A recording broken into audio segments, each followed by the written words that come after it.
Hello students, welcome to जीवन classes. आज का यह वीडियो पॉलिटेक्निक सेकेंड ईयर के एक महत्वपूर्ण subject refrigeration and air conditioning जो फोर्थ सेमेस्टर में आपका होता है, इसका लेक्चर नंबर फर्स्ट होगा। और फर्स्ट लेक्चर में यानी कि एक लेक्चर में ही हम कंप्लीट एक चैप्टर को कंप्लीट यहाँ पर करने वाले हैं। और फर्स्ट चैप्टर है रेफ्रिजरेशन के सिद्धांत, जिसको बोलते हैं फंडामेंटल्स ऑफ रेफ्रिजरेशन। ठीक है, तो एक वीडियो में आपका एक चैप्टर कंप्लीट मिलेगा। आगे आने वाली वीडियो भी इसी तरीके से की जाएंगी, तो आपके कंप्लीट यहाँ पर 9-10 चैप्टर होंगे और 8-9 वीडियो में ही आपका कंप्लीट सिलेबस कर दिया जाएगा और इससे बाहर आपका कुछ भी नहीं आएगा। तो चलिए स्टार्ट कर रहे हैं। सबसे पहले हम यहाँ पर देख रहे हैं रेफ्रिजरेशन एवं एयर कंडीशनिंग का परिचय क्या है, introduction to refrigeration and air conditioning. तो यहाँ पर देखिएगा, रेफ्रिजरेशन को निम्न प्रकार परिभाषित किया जाता है। हम कैसे उसकी परिभाषा लिख सकते हैं, रेफ्रिजरेशन होता क्या है। तो देखिए, यह निकाय में ऊष्मा निस्तारण की प्रक्रिया है जिससे निकाय का तापमान एक निश्चित अवस्था के लिए परिवेश से कम बना रहता है। देखिए, यहाँ पर एक बात की गई है, ऊष्मा निस्तारण। ऊष्मा निस्तारण का मतलब यह है कि किसी भी निकाय से, किसी भी ऑब्जेक्ट से ऊष्मा को बाहर निकालना ऊष्मा निस्तारण कहलाता है। तो रेफ्रिजरेशन का क्या मतलब है कि यह जो निकाय है, कोई भी सिस्टम है, उससे ऊष्मा को बाहर निकालने की जो प्रक्रिया है उसे ही हम क्या बोलते हैं, रेफ्रिजरेशन बोलते हैं।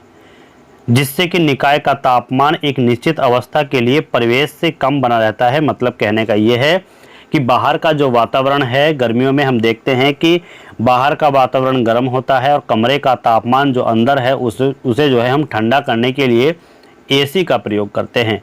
तो वहाँ पर रेफ्रिजरेशन का जो प्रयोग हो रहा है उससे हम क्या करते हैं कि बाहर के टेम्परेचर से रूम का टेम्परेचर जो है वो कम कर देते हैं और उससे जो है हमें जो आरामदायक एक वातावरण मिलता है जो बाहर की गर्मी से ठंडा होता है।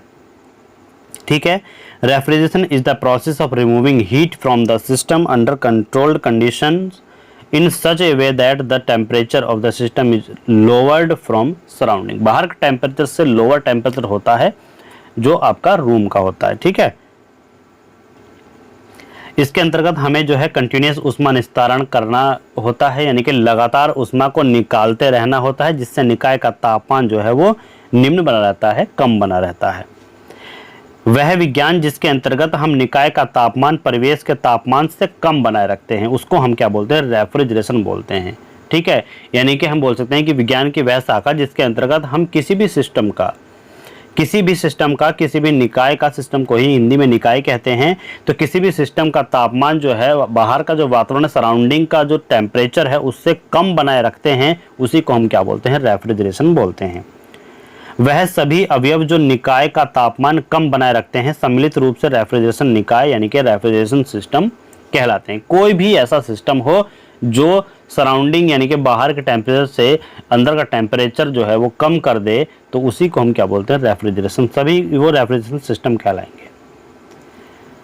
इस प्रभाव यानी कि रेफ्रिजरेशन प्रभाव को निम्न 3 विधियों द्वारा प्राप्त किया जा सकता है। वह कौन कौन सी विधि है? एक तो है ठोस के गलने से यानी कि मेल्टिंग ऑफ सॉलिड, दूसरा है ठोस से सब्लिमेशन ऑफ सॉलिड, और तीसरा है द्रवों के वाष्पन से यानी कि इवेपोरेशन ऑफ लिक्विड्स। तो सामान्यतः हम तीसरी विधि का प्रयोग करते हैं जो है द्रवों के वाष्पन से।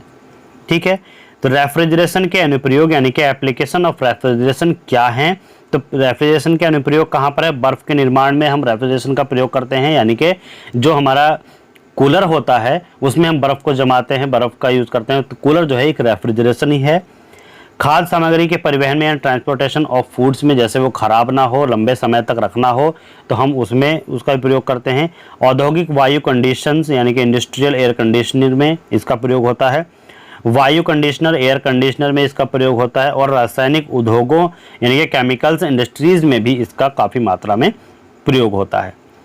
मेडिकल एवं सर्जिकल किट में इसका प्रयोग होता है और विभिन्न खाद्य उत्पादों में भी यानी कि वेरियस फूड प्रोडक्ट्स जो होते हैं उनमें भी इसका प्रयोग होता है, जैसे कि वह खराब न हो। और तेल, रिफाइनरी एवं कृत्रिम रबर उद्योगों, oil refinery and systematic rubber industries में भी इसका प्रयोग होता है, और धातु के निर्माण में एवं धातु के निर्माण और उपचार, धातु के निर्माण और उपचार यानी ये होता है मैन्युफैक्चरिंग एंड ट्रीटमेंट ऑफ, यहाँ पर ट्रीटमेंट ऑफ मेटल, ठीक है। और भवन निर्माण यानी बिल्डिंग कंस्ट्रक्शन में भी इसका प्रयोग किया जाता है। रेफ्रिजरेशन निकाय के अवयव, एलिमेंट्स ऑफ रेफ्रिजरेशन सिस्टम। तो यहाँ पर हम देख रहे हैं कि रेफ्रिजरेशन के निकाय के अवयव क्या क्या हैं। तो देखिए यहाँ पर रेफ्रिजरेशन निकाय के मुख्य निम्न मूलभूत अवयव होते हैं। कौन कौन से? ऊष्मा सिंक, जिसकी सहायता से वायु ठंडी होती है। माध्यम, जिसकी सहायता से ऊष्मा सिंक से ऊष्मा बाहर निकलती है। रेफ्रिजरेंट, और चौथा है दाब एवं ताप को कम करने का माध्यम। तो ये हैं रेफ्रिजरेशन निकाय के अवयव के, जिसको बोलते हैं एलिमेंट्स ऑफ रेफ्रिजरेशन सिस्टम। वातानुकूलित निकाय, जिसको बोल रहे हैं एयर कंडीशनिंग सिस्टम, क्या होता है उसके बारे में जान लेते हैं। वातानुकूलित निकाय को निम्न प्रकार से परिभाषित किया जा सकता है। कैसे, आइए देखते हैं। जैसे विभिन्न प्रकार के अंगों के समन्वय यानी कि असेंबली से बना होता है, जिसके द्वारा विभिन्न ऊष्मागतिकी गुणधर्मों यानी कि थर्मोडायनेमिक्स प्रॉपर्टी को नियंत्रित करके नियमों का निकाय को आरामदायक बनाते हैं।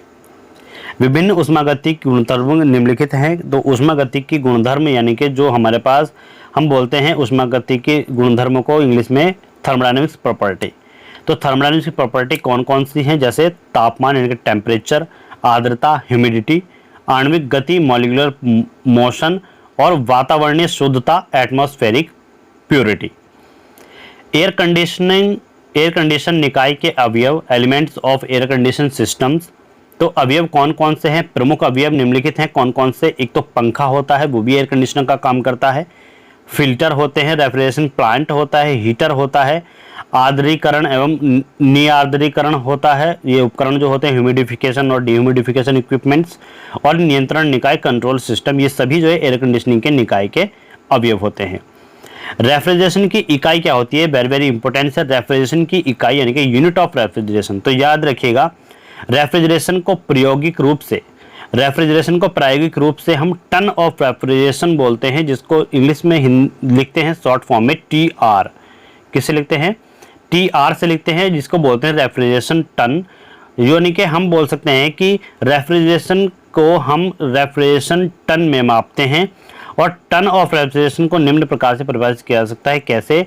यह उत्पन्न वांछित रेफ्रिजरेशन प्रभाव की मात्रा होती है, और जिसके द्वारा एक टन यानी कि 1000 केजी, याद रखिएगा 1 टन में 1000 किलोग्राम होते हैं। तो 1 टन बर्फ को 24 घंटे के अंदर 0 डिग्री सेंटीग्रेड पर समान अवस्था में पिघलता है। तो यही हम क्या कह सकते हैं? रेफ्रिजरेशन की इकाई है। ठीक है। हम जानते हैं कि बर्फ की गुप्त ऊष्मा, जिसको बोलते हैं लेटेंट हीट ऑफ आइस। तो बर्फ की गुप्त ऊष्मा आप याद रखिएगा 335 किलो जूल पर केजी। बर्फ की गुप्त ऊष्मा यानी कि लेटेंट हीट ऑफ आइस क्या होती है? 335 किलो जूल पर केजी। ठीक है, जिसको बोलते हैं हम, देखिए 1 TR का मतलब क्या होता है? 1 टन ऑफ रेफ्रिजरेशन। तो 1000 गुना 335 किलो जूल इन 24 आवर्स। तो 1 TR इक्वल टू 1000 गुना 335 अपॉन, हम क्या करेंगे 24 घंटे को हम मिनट में चेंज कर रहे हैं, तो 24 गुना 60 हो जाएगा नीचे। तो कितना आ जाएगा? 232.6 किलो जूल पर मिनट। तो 1 TR कितना हुआ? 232.6 किलो जूल पर मिनट। और देखिए प्रैक्टिकली हम लिखते हैं 1 TR इक्वल टू 210 kg पर मिनट, जिसको बोलते हैं 3.5 किलोवाट, और इसी को हम लिख सकते हैं 3.5 किलो जूल पर सेकेंड। ठीक है, यानी कि किलोवाट को किलो जूल पर सेकंड हम लिखते हैं, ध्यान रखिएगा। तो रेफ्रिजरेशन की इकाई को आप इस तरीके से याद रखिए। रेफ्रिजरेशन प्रभाव को देखते हैं, रेफ्रिजरेशन इफेक्ट। तो यहां पर देखिएगा रेफ्रिजरेशन प्रभाव को निम्न प्रकार से परिभाषित किया जा सकता है। कैसे? यह कुल उत्सर्जित ऊष्मा की मात्रा होती है, जिसके द्वारा निकाय में शीतलन यानी कि जो भी हमारे पास एयर कंडीशनिंग है उसका प्रभाव उत्पन्न होता है। ठीक है, तो यह कुल उत्सर्जित ऊष्मा की मात्रा होती है, जिसके द्वारा निकाय में शीतलन प्रभाव उत्पन्न होता है। इस प्रभाव को टन ऑफ रेफ्रिजरेशन से ज्ञात किया जा सकता है, और रेफ्रिजरेशन इफेक्ट इक्वल टू होता है COP into work done. COP को हम बोलते हैं कोफिशिएंट ऑफ परफॉर्मेंस, जिसको बोलते हैं हिंदी में निष्पादन गुणांक। ठीक है, याद रखिएगा सीओपी की फुल फॉर्म होती है कोफिशिएंट ऑफ परफॉर्मेंस, जिसको हिंदी में बोलते हैं निष्पादन गुणांक। ठीक है, अब बात करते हैं हम कि रेफ्रिजरेटर का निष्पादन गुणांक होता क्या है, coefficient of performance of refrigerator. तो रेफ्रिजरेटर के निष्पादन का मूल्यांकन हम उसके निष्पादन गुणांक यानी कोफिशिएंट ऑफ परफॉर्मेंस के रूप में करते हैं, और इसे हम निम्न प्रकार से परिभाषित कर सकते हैं। कैसे? यह कुल उत्पादित रेफ्रिजरेटर प्रभाव एवं रेफ्रिजरेटर कार्य को मात्राओं का अनुपात होता है। यह कुल उत्पादित रेफ्रिजरेटर प्रभाव एवं रेफ्रिजरेटर कार्य को मात्राओं का अनुपात होता है, और इसे हम बोलते हैं रेफ्रिजरेटर का निष्पादन गुणांक। तो रेफ्रिजरेटर एवं एयर कंडीशनिंग में हमने माना कि Rn, यहाँ पर देखिएगा Rn equal to net refrigeration प्रभाव, हम Rn को नेट रेफ्रिजरेशन प्रभाव से प्रदर्शित कर रहे हैं और W को हम लिख रहे हैं कार्य। तो तब COP इक्वल टू क्या हो जाएगा, Rn अपॉन W यानी कि net refrigerating effect upon work done. तो इसे हम सैद्धांतिक निष्पादन गुणांक यानी कि थियोरेटिकल कोफिशिएंट ऑफ परफॉर्मेंस कहते हैं, और COP का मान सदैव हम 1 से अधिक रखते हैं, 1 से अधिक होता है। ठीक है, तो relative COP equal to actual COP upon theoretical COP, इसको आप फॉर्मूले को याद रखिएगा। निष्पादन गुणांक एवं दक्षता में अंतर हमें यहाँ पर देखना है, तो difference between COP and efficiency. तो coefficient performance is the reciprocal of the efficiency, मतलब कहने का यह है कि निष्पादन गुणांक दक्षता का उल्टा होता है, व्युत्क्रम होता है। और दोनों में अंतर समझने के लिए ऊष्मा इंजन एवं ऊष्मा पंप और रेफ्रिजरेटर को आरेख खींचते हैं, जिससे कि आसानी से समझ में आ जाता है। तो आइए उसकी तरफ चलते हैं। तो देखिएगा, एक दिखाया गया है हीट इंजन, दूसरा दिखाया गया है रेफ्रिजरेटर, तीसरा है हीट पंप। तो सबसे पहले हीट इंजन की बात करते हैं। तो हीट इंजन से हमें जो है वर्क मिलता है। ठीक है, यहां पर ये हीट सोर्स है, यहां पर हीट सोर्स से Q2 ऊष्मा इसने ली और वर्क डन हमें मिला। ठीक है, वर्क डन मिल रहा है, लेकिन जहां पर जो हीट सिंक है वहां पर क्या हो रहा है कि Q1 ऊष्मा यहां पर निकल रही है। ठीक, तो यहां से क्या है, ये जो इंजन है ये क्या कर रहा है कि T2 यानी कि हीट सोर्स से Q2 ऊष्मा ले रहा है और Q1 ऊष्मा यहां पर हीट सिंक में दे रहा है, लेकिन वर्क डन भी हमें साथ साथ मिल रहा है। ठीक है, तो W equal to Q2 minus Q1 हो जाएगा, यानी कि जो W है हम कह रहे हैं ये कि Q2 के बराबर जो है ये दोनों होंगे। ठीक है, Q2 के बराबर ये है, ये दोनों हो जाएंगे। तो इस तरीके से हम यहाँ पर देख सकते हैं। अब इसके बाद यहाँ पर बात करते हैं हम रेफ्रिजरेटर की। रेफ्रिजरेटर की बात करेंगे तो रेफ्रिजरेटर में क्या है, देखिए रेफ्रिजरेटर पे वर्क हमें करना पड़ता है। रेफ्रिजरेटर पर वर्क करना पड़ता है तो ये क्या होता है, जो हीट सिंक है वहां से क्या करता है, हीट को लेता है और हीट सोर्स में हीट को बाहर करता है। मतलब कहने का ये है कि जब जो कमरा है, ठीक है, कमरे से ये क्या करेगा, हीट को लेगा। ये कमरा मान लीजिएगा, ठीक है, तो ये कमरे में से हीट को लेगा और ये जो है वायुमंडल यानी कि बाहर के वातावरण में उसको रिलीज करेगा, तब हम इस पर वर्क करेंगे। लेकिन हीट इंजन का काम क्या होता है कि ये जो है बाहर से हीट को लेता है और जहां पर यह रखा होता है यानी कि उस निकाय में, उस सिस्टम में यह क्या करता है, हीट को छोड़ देता है और साथ साथ में हमें वर्क भी देता है। ठीक है, हीट पंप की बात करें तो हीट पंप में क्या है कि हीट पंप पर वर्क करना पड़ता है और यह हीट सिंक से ऊष्मा को लेता है और यहां पर हीट सोर्स में ऊष्मा को रिलीज करता है। ठीक है, तो यहां पर देखिएगा, यहां पर सीधा सीधा मतलब आपको दिखाई दे रहा है, ध्यान से देखिएगा कि हीट इंजन में क्या है कि Q2 यहां से आ रहा है और ये दो भागों में विभक्त हो रहा है, WE और Q1 में। ठीक है, तो क्या लिख सकते हैं हम कि WE और plus Q1 equal to Q2 हो रहा है, यानी कि यही तो Q2 जो है ये दोनों भागों में इसमें बट गया जा करके।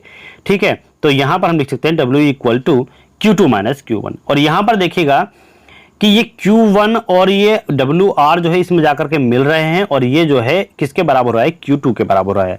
ठीक है, यानी Q1 plus WR equal to किसके बराबर है, Q2 के बराबर है। इसी तरीके से WP और प्लस में Q1 किसके बराबर है, Q2 के बराबर है। ठीक, ये होता है हीट पंप, रेफ्रिजरेटर और हीट इंजन का काम। क्लियर? चलिए अब देखिएगा ईटा ई का मतलब क्या है कि जो इफिशिएंसी है वो किसकी, इंजन की, तो वो क्या होती है, work done upon heat supplied. यानी कि निर्गत कार्य अपन प्रदत्त कार्य। तो वर्क डन क्या है, W equal to Q2 minus Q1 है।